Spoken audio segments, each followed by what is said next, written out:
On the morning he thought his loyalty would be rewarded, Frank Dubé discovered how quickly years of sacrifice could be dismissed. At 60 years old, he had been the operations manager at Heritage Machinery in Brookvale City for 20 years. He was not the kind of man who shouted at meetings or fought for attention, just the steady hand that kept the company's heartbeat alive. But in the director's office, Melissa Dubé, the founder's daughter, sat behind her polished desk and said coldly, "We don't need old men like you dragging us down." She flipped her hair as though dismissing him was nothing more than routine. Frank smiled bitterly, nodded once, and walked out. He carried no anger in his steps, only a strange calm. Down the hallway, younger staff avoided his eyes as he quietly packed up his belongings into a cardboard box. Many of them he had trained personally when they were still teenagers. Now, adults with families, they looked away powerless. Where are you watching from today? Kindly hit like, comment, and subscribe to this channel for more. An elder storyteller would have said, reminding listeners that in life, silence can cut deeper than words. Frank left without slamming the door. No dramatic farewell, only dignity in the face of rejection. Heritage Machinery had been built from the ground up by Joseph Dubé, Melissa's father. Nearly 45 years earlier, Joseph had started with one small workshop and turned it into a thriving $40 million company. He had chosen Frank as his right-hand man when his health began to fail. "You're the only one I trust not to cut corners," Joseph once told him. Now, Joseph's daughter, 29 years old, armed with a business degree and 2 years in Sandridge, decided it was time for modernization. To her, that meant replacing wisdom with spreadsheets and experience with trendy slogans. As Frank placed the box gently in his truck, he thought of the factory floor he had overseen, the systems he had built, and the men and women he had hired. All of it was now left in the hands of someone who believed knowledge could be downloaded from a computer. But Melissa had not checked one important thing: Frank's contract. Years ago, Joseph himself had included a clause: severance equal to 2 full years of salary if he was dismissed without cause. That detail would soon turn rejection into opportunity. At home, Frank sat at his wooden dining table, his late wife Caroline's photograph resting by the window. He had been married to her for 31 years before illness took her away 6 years earlier. They had raised 2 children, one son now working in construction in Harbour Town, and a daughter teaching in a small town outside Hillcrest. As he dialed the number of his old friend and lawyer, Patrick Ndlovu, Frank whispered, "This is not about money, Caroline. It's about respect." And so began a journey that would test not only contracts but also the deeper meaning of value, loyalty, and legacy. The morning after his dismissal, Frank sat at his kitchen table with the contract spread before him. Patrick Ndlovu, his longtime lawyer and friend, leaned back in the chair opposite him. "It's airtight," Patrick said, tapping the highlighted clause. "They either pay you the full severance or we take them to court, and they'll end up paying even more." Frank sipped his tea slowly, his mind far from victory. He stared out the window at the large mango tree Caroline had planted decades earlier, still standing tall despite storms. "It's not just about the money, Patrick," Frank murmured. "It's about respect." That afternoon, Frank's phone rang. Caller ID flashed Joseph Dubé. For a moment, Frank hesitated.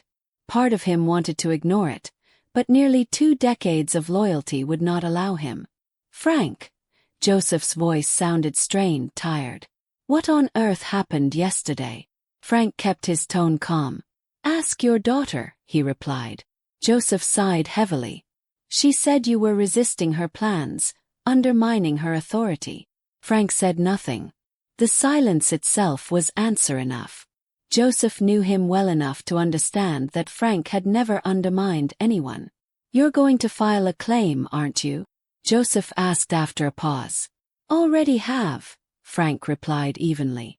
"Patrick is handling it." On the other end of the line, Joseph exhaled loudly. "I told her to review the contracts. I warned her." His voice dropped, heavy with regret. "But she wouldn't listen. She said she wanted a fresh start, so she cleared out anyone over 50. Thomas, Jennifer. All gone." Frank's jaw tightened. Thomas had led engineering for 15 years. Jennifer had run the quality control lab like her own kingdom. Losing them was a wound the company would soon feel. As the call ended abruptly, Frank placed his phone beside the contract and walked back to the window. The mango tree outside stood as a symbol. When storms came, when lightning struck, it had been patched, supported, nurtured back to health. That's what experience does, Frank whispered to himself. It holds the foundation steady when the storm comes. That day he made several calls. One to Thomas, another to Jennifer, then to others who had been dismissed. Some were angry, others confused, but all were worried about the future. To each, Frank gave the same advice. Take a breath. Read your contracts. Call Patrick. That evening, Frank made one more call. To Douglas Kumalo, the owner of Precision Works, a rival company across town. 4 years, Douglas had tried to lure Frank away from Heritage Machinery, but Frank had stayed loyal to Joseph. Still interested in talking? Frank asked over the phone. Douglas chuckled softly. More than ever. Come by my office tomorrow. Let's talk about building something that lasts. As Frank ended the call, he leaned back in his chair, feeling the weight of change. The storm that had pushed him out might just be the same storm that carried him into a new beginning. 3 days later, Frank sat across from Melissa and Heritage Machinery's corporate lawyer in a glass-walled office downtown. At his side was Patrick Ndlovu, briefcase open, contract displayed. Melissa leaned back in her chair, arms crossed, eyes cold. "This is ridiculous," she said sharply. "We're moving in a new direction, that's cause enough." Patrick smiled faintly, his calm voice steady. "Not according to this contract. Termination without documented cause requires full severance, 24 months salary. Roughly $320,000 in Frank's case." The young company lawyer, barely in his 30s, flipped nervously through the contract. "Miss Dubé, the definition of cause here is very specific. It must involve misconduct, ethical breaches, or proven incompetence. None of that applies." Melissa's lips tightened. He was resistant to change. "That's insubordination." Patrick raised an eyebrow. "Where's the documentation? Written warnings? Performance reviews?" The lawyer shuffled papers, but the file was thin. There was nothing. Melissa's face grew tense. "Fine. We'll pay 6 months severance. Take it or leave it." Frank remained silent, watching her carefully. Patrick snapped his briefcase shut. "We'll see you in court then. Discovery will be quite interesting, especially the sudden termination of several employees over 50. The young lawyer's eyes flickered nervously, but Melissa brushed it off. "We're prepared to fight this," she said coldly. "You'll be tied up in court for years." Frank finally spoke, his voice calm but firm. "I have time. And the industry will know exactly how you treat people." Melissa smirked. "Good luck finding another position at your age." Just then, the conference room door opened. Joseph Dubé walked in. His face pale but his eyes sharp. "Melissa," he said quietly, "a word." She frowned. "We're in the middle of something, Dad. Now." His voice carried the weight of command. They stepped outside, and through the glass Frank could see them arguing. Joseph's gestures were firm, Melissa's defensive. When they returned, Melissa wouldn't meet Frank's eyes. Joseph faced the lawyer. "Prepare the severance agreement as written in the contract." Melissa opened her mouth to protest, but Joseph silenced her with a look. "I apologize, Frank," Joseph said softly. "This isn't how I wanted things to end." Frank nodded once. No words were necessary. As Patrick and Frank stood to leave, Melissa stepped in front of him. "This isn't over," she hissed. "Any company that hires you will lose our business."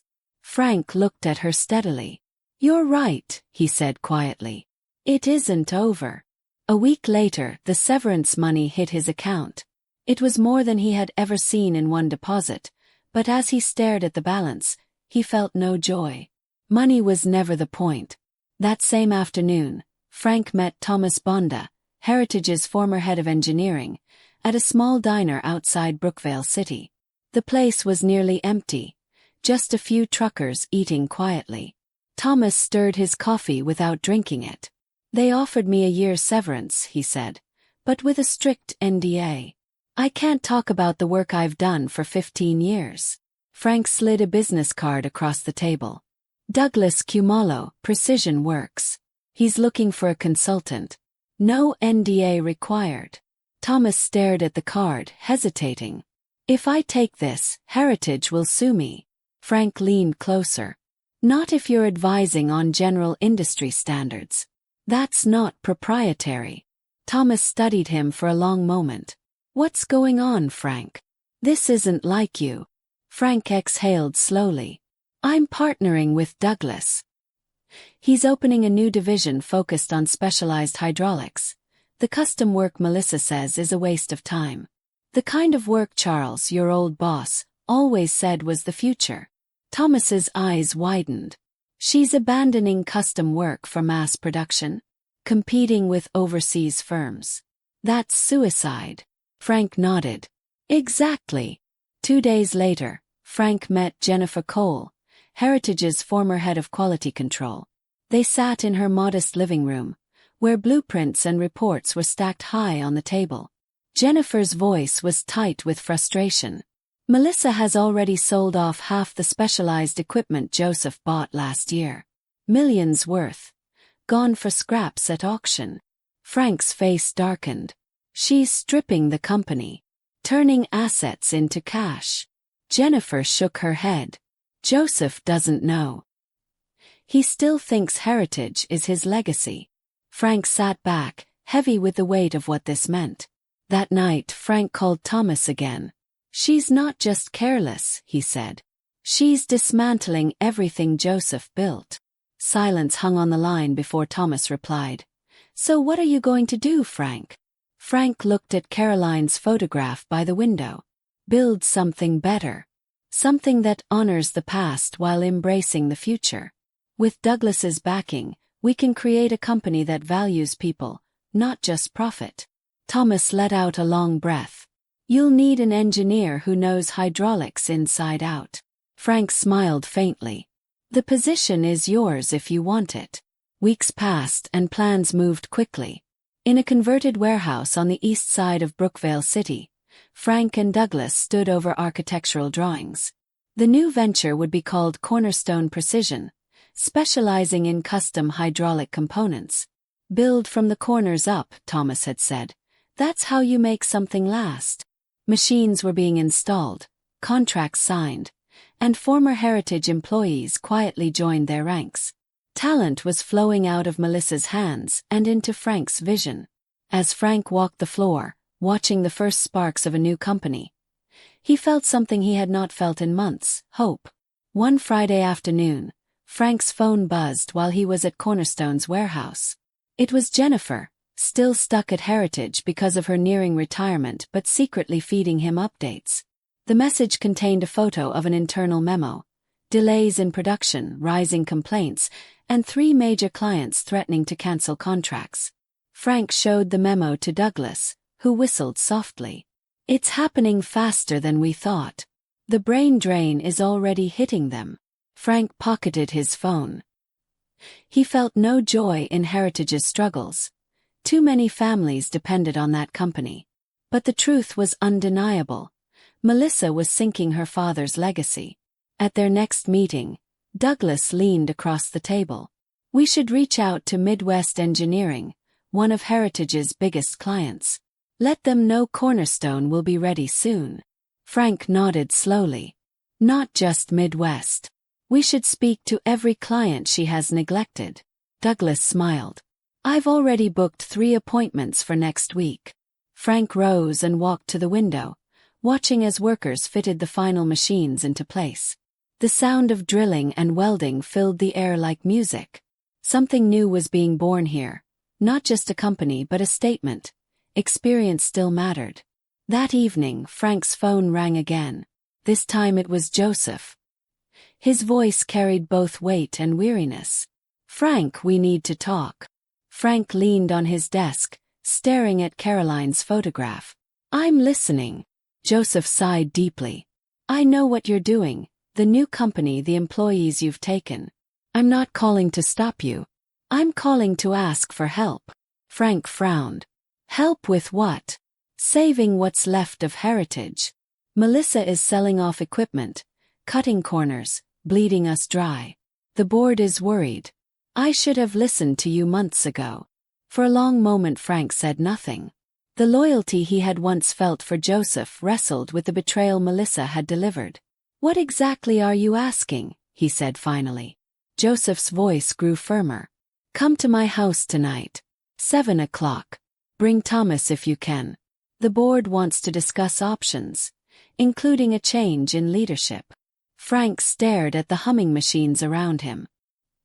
He had been building something new out of betrayal's ashes. But part of him still cared for heritage and the men and women who worked there. I'll be there, Frank said at last. That evening, Frank and Thomas sat in Joseph's living room, the air heavy with tension.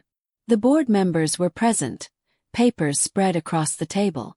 Joseph looked weaker than Frank remembered, but his eyes burned with resolve. Heritage has lost 30% revenue in just 1 quarter, Joseph began. If we don't act, it will collapse. One board member cleared his throat. Melissa is out of her depth. We need steady hands again. Frank folded his arms. And what would you have me do? I've already begun a new company. Silence filled the room until Joseph said quietly, maybe it's time for unity, not rivalry. 2 weeks later, the quarterly all-hands meeting at Heritage was called. Melissa stood proudly at the head of the table, her new executives beside her, all young and nervous. She clicked through slides, blaming market conditions for the 37% drop in revenue. Halfway through, she noticed Frank sitting quietly at the back. Her face paled. What is he doing here? She demanded. Joseph, seated with the board, nodded at the chairman. The chairman rose. Melissa, the board has made a decision about Heritage's leadership. Melissa's eyes widened. You can't be serious. The chairman turned toward Frank. Would you like to explain the new arrangement? Frank stood holding a folder. The same folder Patrick once used for his severance, but with new documents inside. Heritage Machinery is merging with Cornerstone Precision, he said calmly.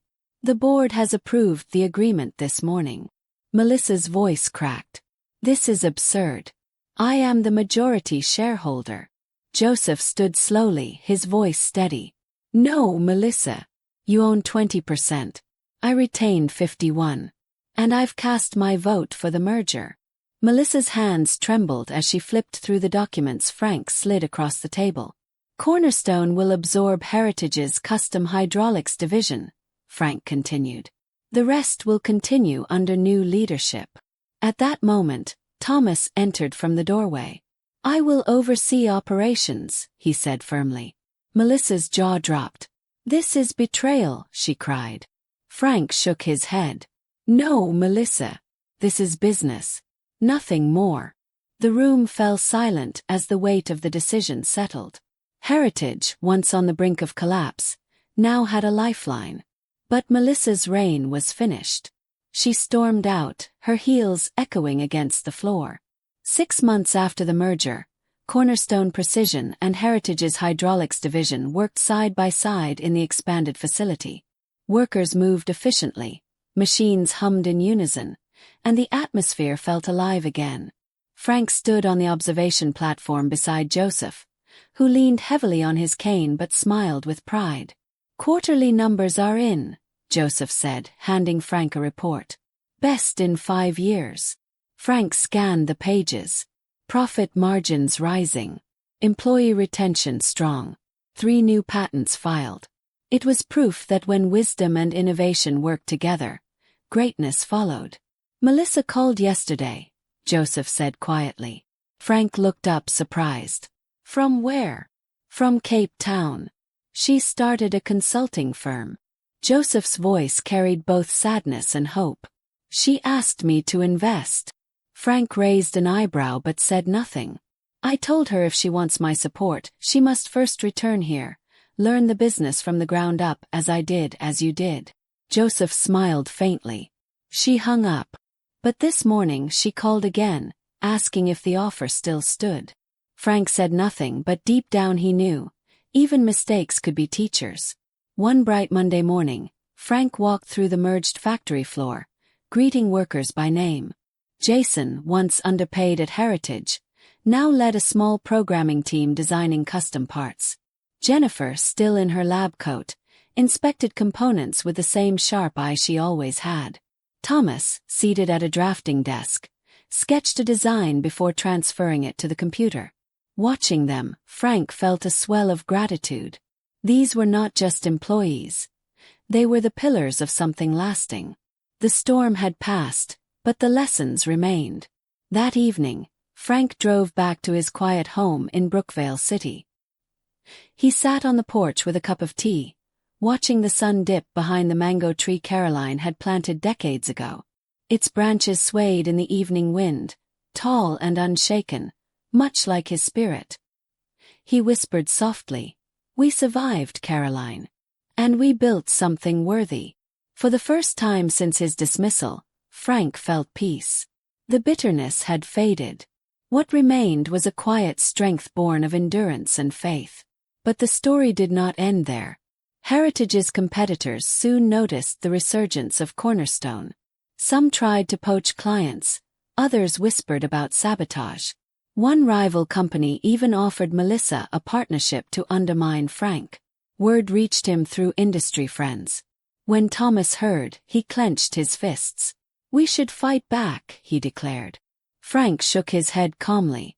"No, Thomas. Let our work speak. Let quality be our answer." In African wisdom he knew, when the roots are deep, there is no reason to fear the wind. At the next trade fair in Sandridge, Cornerstone Precision unveiled their new custom hydraulic system. The hall was filled with engineers, investors, and journalists. Douglas Kumalo stood proudly at Frank's side. When the machine whirred to life, performing tasks quicker and smoother than anything on the floor, applause erupted. Journalists rushed forward with cameras. "This is innovation," one investor whispered. By the end of the day, Cornerstone had signed contracts with 3 new international clients. Frank smiled quietly, remembering Melissa's words months ago. "Good luck finding another position at your age." He had not just found one, he had created it. News of Cornerstone's success spread quickly across Brookvale City. Young engineers began sending applications, eager to learn under Frank's leadership. "You're attracting the best talent," Douglas remarked over lunch one day. Frank nodded. "People follow vision, not just salaries. They want to be part of something meaningful." It reminded him of his early days with Joseph, when Heritage had still been small, built on grit and honesty. Now he was carrying that torch forward, ensuring the next generation had the chance to grow. One evening, Frank received an unexpected visitor at his home, Melissa herself. She stood at the doorway, looking less polished than before, her eyes weary. "May I come in?" she asked softly. Frank nodded, offering her a seat. For a moment they sat in silence, the air thick with unspoken words. At last Melissa said, "I was wrong. About everything. I thought modernization meant throwing away the old. But I see now, wisdom and innovation must walk together." Her voice cracked. "Can I have another chance?" Frank studied her carefully. He remembered her arrogance, her dismissal, her threats. Yet he also remembered Joseph's words. "Some lessons can't be taught by books, only by life." "You'll need to prove yourself," Frank said at last. "Not in the office. On the floor. Learn the machines. Work with the people." Melissa nodded quickly, almost in relief. "I will." In that moment, Frank knew forgiveness was not weakness. It was a bridge. One that could rebuild even the most broken bonds. Weeks later, Melissa could be seen in a blue jumpsuit on the factory floor, shadowing engineers and technicians. Some workers were skeptical, others amused, but Frank quietly observed. She asked questions, took notes, and listened more than she spoke. Jennifer pulled Frank aside one afternoon. "She's changing," she said softly. Frank nodded. Sometimes people must lose everything to understand the value of something. It was not easy, and Melissa still had much to learn, but the first seeds of humility had been planted. Meanwhile, Cornerstone's reputation continued to soar. Their machines were not just reliable but carried the human touch of people who cared deeply about their craft. One evening, Joseph visited the factory, leaning on his cane, his eyes bright. "This is what I always dreamed Heritage would become," he said, voice trembling with pride. "Thank you, Frank, for carrying the vision forward." Frank smiled, helping the old man into a chair. "You gave me the chance when no one else would. I only did what you once did for me." The board of Heritage, now merged under Cornerstone's umbrella, gathered in the conference room for a one-year review. Numbers were strong, employees were motivated, and clients were returning. The chairman raised a glass of water. "To unity, to wisdom, and to courage." Frank looked around the room, at Thomas sketching plans, at Jennifer in her lab coat, at Douglas smiling broadly, at Melissa taking careful notes. He felt the weight of the journey behind them. In AF paragraph 41. Months later, Cornerstone Precision hosted an open house for clients and partners. The warehouse buzzed with energy as workers proudly demonstrated the machines. Guests marveled at the innovation, but what struck them most was the harmony of old and young employees working side by side. Melissa, still wearing her blue jumpsuit, guided visitors through the production line, explaining processes she had once dismissed. Frank watched quietly from a distance, a faint smile on his lips. Redemption, he thought, is not about erasing mistakes but about learning from them. During one lunch break, Frank sat with Douglas and Thomas under the shade of the factory's new courtyard tree. Douglas laughed heartily. "When we started this, I thought we were only building machines. But we've built a community." Thomas nodded. "People stay because they believe in the vision." Frank sipped his water, reflecting. That's what Heritage lost under Melissa's pride. But pride, too, can be reshaped into purpose if guided well. His words carried the weight of a man who had walked through storms and returned with wisdom. Meanwhile, Heritage's reputation in Brookvale City had transformed. Clients once skeptical returned with confidence, assured that Cornerstone's leadership valued quality above shortcuts. Jennifer's lab became a cornerstone of reliability, winning praise for its strict standards.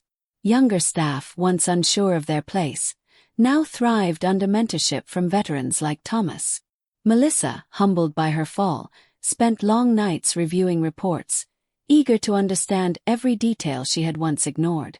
Frank noticed her determination but never interfered.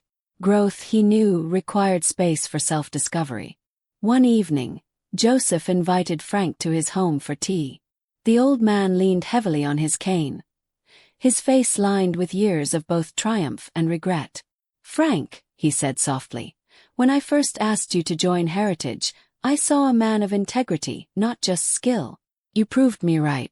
Even after Melissa cast you aside, you chose to build rather than destroy. That is the mark of true leadership." Frank bowed his head respectfully. "You gave me a chance when I had none. I only honored what you planted." Joseph smiled faintly.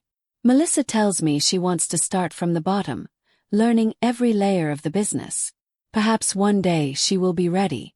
But until then, I rest easy knowing Heritage and Cornerstone are in steady hands." The two men sat in silence, listening to the evening crickets outside. In that quiet moment, Frank realized that life was not measured by wealth alone, but by the legacy one left in others. Caroline's photo still rested on his window at home, a reminder that love and loyalty outlast even death. The following quarter, Cornerstone hosted an industry conference in Sandridge. Delegates from across Africa attended, eager to learn from their success story. Frank gave a keynote address not about machines but about values. "Experience and youth are not enemies," he said, his voice steady. "They are two wings of the same bird. Without both, no company can truly fly." The audience erupted in applause. Later, a young engineer approached him, eyes bright with admiration. "Sir, I want to build like you one day." Frank placed a hand on his shoulder. "Then begin with respect." By the one-year anniversary of the merger, Cornerstone Precision had doubled its workforce. Profits rose, patents were filed, and new markets opened. Yet what mattered most to Frank was the renewed sense of family. Employees gathered not just for work but for celebrations, birthdays, and even community projects. Melissa often joined these gatherings, slowly regaining the trust she had once squandered. One evening, Thomas remarked, "It's strange, Frank. A year ago we thought everything was lost. Now it feels like a new dawn." Frank nodded, his eyes reflecting quiet gratitude. Sometimes endings are only beginnings in disguise. In Brookvale City, people began speaking of Cornerstone not just as a company but as a symbol. Schools invited Frank to speak to students about perseverance. Local leaders praised the jobs and stability the factory had brought. Even rivals grudgingly admitted that Cornerstone had set a new standard. Frank carried himself humbly, never boasting. He often told young workers, "I am not a hero. I am just a man who refused to let bitterness be my compass."